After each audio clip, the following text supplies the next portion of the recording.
Pemirsa, sejak terpilih sebagai Ketua Umum P3, Muhammad Romahur Muzi atau Romi selalu tampil dengan gaya anak muda atau kaum milenial. Bagaimana figur Romi, jumlah kekayaan, serta elektabilitas partai pimpinannya? Rekan saya, Ami Ardini akan menyampaikan beberapa informasi untuk Anda. Silakan, Ami.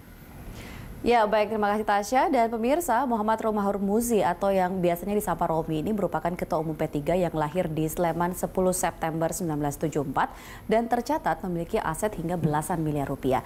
Nah, saya akan ajak Anda untuk melihat profil dan juga harta kekayaan dari Romahur Muzi. Kalau pertama kita lihat dulu profilnya, ini dia lahir pada tahun 1974, kemudian menempuh pendidikan sebagai Magister Teknik Fakultas Pasca Sarjana jurusan Teknik dan Manajemen Industri ITB. Lantas kalau kita lihat ini dia karirnya bahwa pernah berkarir di perusahaan, kemudian juga pernah menjadi dosen teknik fisika di UGM tahun 2000. Selain itu pernah menjadi staf khusus Menteri Koperasi dan UKM RI.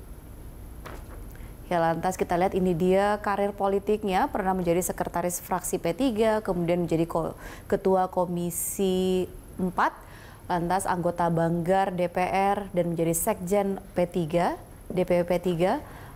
Selanjutnya menjadi anggota Komisi 3 DPR RI, kemudian menjadi Ketua Umum P3 sejak 20 Mei 2016. Jadi kurang lebih hampir 3 tahun seperti itu. Lantas kita lihat harta kekayaan dari Muhammad Romahur Muzi atau yang biasa dipanggil Romi ini merupakan dari data yang dilaporkan ya LHKPN bahwa total kekayaannya ada 11,83 miliar rupiah, terdiri dari harta tidak bergerak senilai 2,55 miliar. Lantas ini dia harta bergeraknya, ada piutang 164,7 juta rupiah dan utangnya 0 rupiah. Lantas kalau memang penangkapan ataupun tertangkapnya Romahur Muzi dalam OTT KPK ini memang bukan yang pertama kali kasus ini menimpa P3. Kita ingat dulu ada Ketua Umum P3 yang juga ditangkap oleh KPK, yaitu Surya Dharma Ali. Ini terkait dengan kasus korupsi penyelenggaraan ibadah haji pada 22 Mei 2014 dan akhirnya dihukum 6 tahun penjara dan denda 300 juta rupiah, subsidiar 3 bulan kurungan, serta diharuskan untuk membayar uang pengganti sebesar 1,821 miliar rupiah.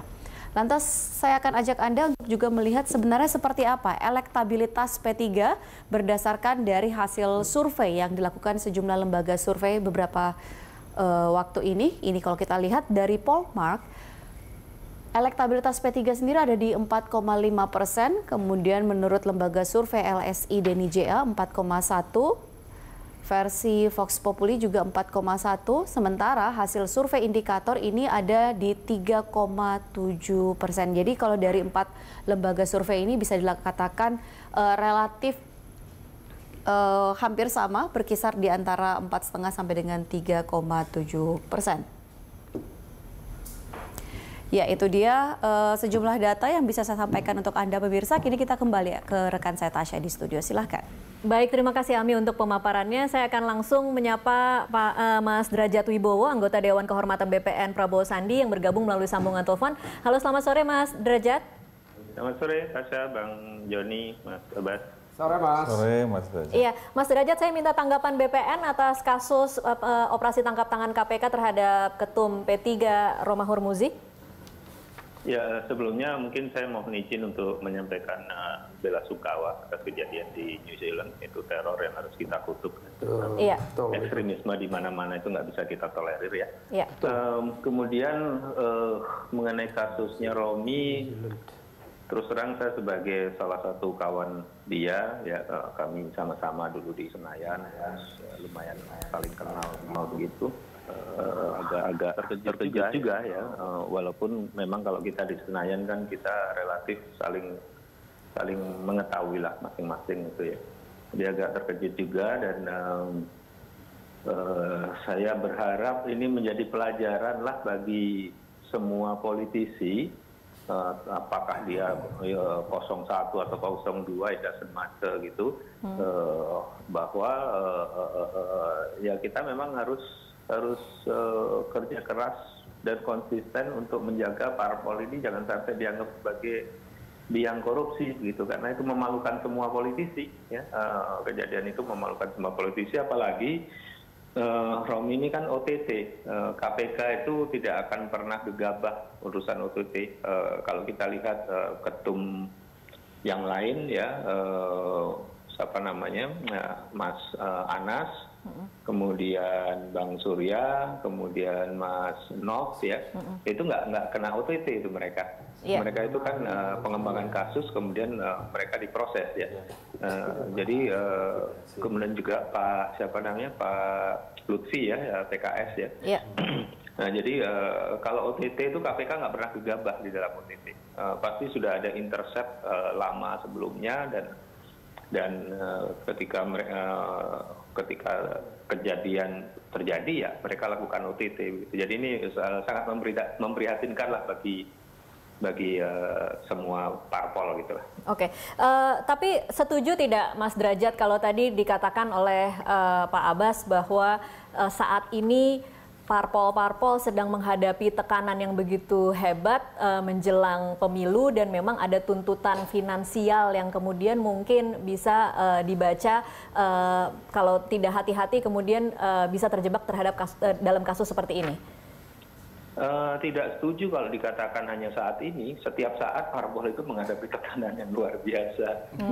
Jadi bukan karena pemilu kemudian bisa menjadi alasan untuk tertangkap OTT begitu, Mas Derajat? Bang Joni pasti sepaham sama saya, itu kita parpol itu kita keluar dari rumah saja udah tekanan nggak karu-karuan. Jadi memang ada persoalan besar di kita dalam konsolidasi demokrasi. Itu masalah terbesar kita itu adalah kita belum berhasil mereformasikan pembiayaan partai politik.